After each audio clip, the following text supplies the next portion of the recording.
കേരളത്തിന്റെ ഭരണസിരാ കേന്ദ്രങ്ങളെയും പൊതുസമൂഹത്തെയും ഒരുപോലെ ഉലച്ച കണ്ണൂർ ADM നവീൻ ബാബുവിന്റെ വിയോഗവുമായി ബന്ധപ്പെട്ട അന്വേഷണങ്ങളിൽ അങ്ങേയറ്റം നിർണായകവും ഞെട്ടിപ്പിക്കുന്നതുമായ വിവരങ്ങളാണ് ഇപ്പോൾ പുറത്തുവരുന്നത്. അന്തരിച്ച ഉദ്യോഗസ്ഥനെതിരെ ഉയർന്ന അഴിമതി ആരോപണങ്ങളുടെ കേന്ദ്ര ബിന്ദുവായ പെട്രോൾ പമ്പിന്റെ അനുമതി രേഖകളിൽ വൻ അട്ടിമറി നടന്നതായാണ് മാധ്യമ റിപ്പോർട്ടുകൾ സൂചിപ്പിക്കുന്നത്. വാർത്താരേഖകളിൽ വ്യക്തമാകുന്നത് പോലെ വിവാദ പമ്പിനായി അപേക്ഷിച്ച പ്രശാന്തൻ എന്ന വ്യക്തി ഒന്നോ അതിലധികമോ ആളുകളുമായി ചേർന്നുണ്ടാക്കിയ പങ്കാളിത്ത കരാർ അഥവാ പാർട്ണർഷിപ്പ് ഡീഡ് ഫയലുകളിൽ നിന്ന് അപ്രത്യക്ഷമായിരിക്കുന്നു എന്ന വിവരമാണ് ഇപ്പോൾ സംസ്ഥാന ഭരണ സംവിധാനത്തിന് നേരെ വിരൽ ചൂണ്ടുന്നത്. ഈ സംഭവത്തിന്റെ ഭരണഘടനാപരവും നിയമപരവുമായ വശങ്ങളിലേക്ക് കടക്കുമ്പോൾ വലിയ രീതിയിലുള്ള ആസൂത്രണം ഇതിന് പിന്നിൽ നടന്നതായി കാണാം. 2024 മാർച്ച് 30 അന്നത്തെ തളിപ്പറമ്പ് തഹസിൽദാർ ജില്ലാ കളക്ടർക്ക് സമർപ്പിച്ച ഔദ്യോഗിക റിപ്പോർട്ടിൽ ഈ പങ്കാളിത്ത കരാർ കൃത്യമായി ഉള്ളടക്കം ചെയ്തിട്ടുണ്ടെന്ന് രേഖപ്പെടുത്തിയിട്ടുണ്ട്.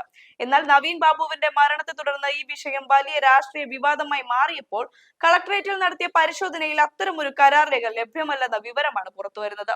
പമ്പിന്റെ യഥാർത്ഥ ഉടമസ്ഥാവകാശം പങ്കാളിത്തത്തിൽ അണിയറയ്ക്ക് പിന്നിൽ പ്രവർത്തിച്ച ഉന്നത വ്യക്തിത്വം ആരാണെന്ന് പുറം ലോകം അറിയാതിരിക്കാൻ ഒരു ഔദ്യോഗിക രേഖകൾ ബോധപൂർവം മുക്കിയതാണെന്ന സംശയത്തിന് ഈ വസ്തുതകൾ അടിവരയിടുന്നു.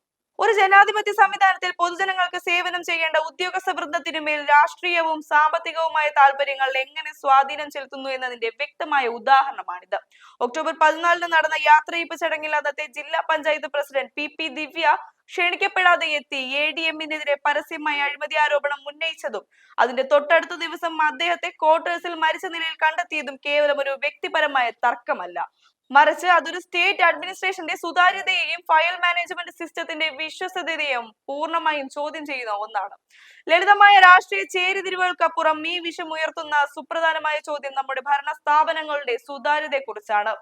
ഒരു തഹസിൽദാർ സാക്ഷ്യപ്പെടുത്തിയ ഔദ്യോഗിക രേഖകൾ ജില്ലാ കളക്ടറേറ്റിൽ എത്തുമ്പോൾ അപ്രത്യക്ഷിതമാവുമെങ്കിൽ അത് സാധാരണക്കാരന്റെ ജനാധിപത്യ വിശ്വാസത്തിന്മേലുള്ള കനത്ത പ്രഹരമാണ്.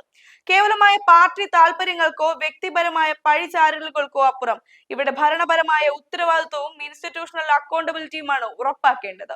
പമ്പിന്റെ യഥാർത്ഥ ഉടമസ്ഥാവകാശം ആരുടേതാണെന്ന് കണ്ടെത്താൻ സമഗ്രമായ അന്വേഷണം വേണമെന്ന നവീൻ ബാബുവിന്റെ കുടുംബത്തിന്റെ ആവശ്യം തികച്ചും ന്യായയുക്തമാകുന്നത് അതുകൊണ്ടാണ്. ഒരു ഉത്തരവാദിത്വമുള്ള പൗരനെന്ന നിലയിൽ ഇത്തരം ഭരണപരമായ അട്ടിമറികളെക്കുറിച്ചും ജനാധിപത്യ മൂല്യങ്ങളെക്കുറിച്ചും തകർച്ചയെക്കുറിച്ചും കൃത്യമായ ധാരണ പുലർത്തുക എന്നത് നമ്മുടെ കടമയാണ്. ഭരണകൂടത്തിന്റെ സുതാര്യത ഉറപ്പാക്കാനും നിയമവാഴ്ച സംരക്ഷിക്കാനും ഇത്തരം ചർച്ചകൾ പൊതുസമൂഹത്തിൽ സജീവമായി നിലനിൽക്കേണ്ടതുണ്ട്. ഈ നിർണായക വിഷയത്തിൽ ഭരണ സംവിധാനങ്ങളുടെ ഭാഗത്തു നിന്നുണ്ടായ വീഴ്ചകളെ നിങ്ങൾ എങ്ങനെയാണ് വിലയിരുത്തുന്നത് എന്നതിനെ കുറിച്ചുള്ള നിങ്ങളുടെ നിരീക്ഷണങ്ങൾ താഴെ കമന്റ് ബോക്സിൽ രേഖപ്പെടുത്തുക. ഒപ്പം ജനാധിപത്യപരമായ ഈ സംവാദം കൂടുതൽ ആളുകളിലേക്ക് എത്തിക്കാൻ ഈ വീഡിയോ ഇപ്പോൾ തന്നെ ഷെയർ ചെയ്യുക.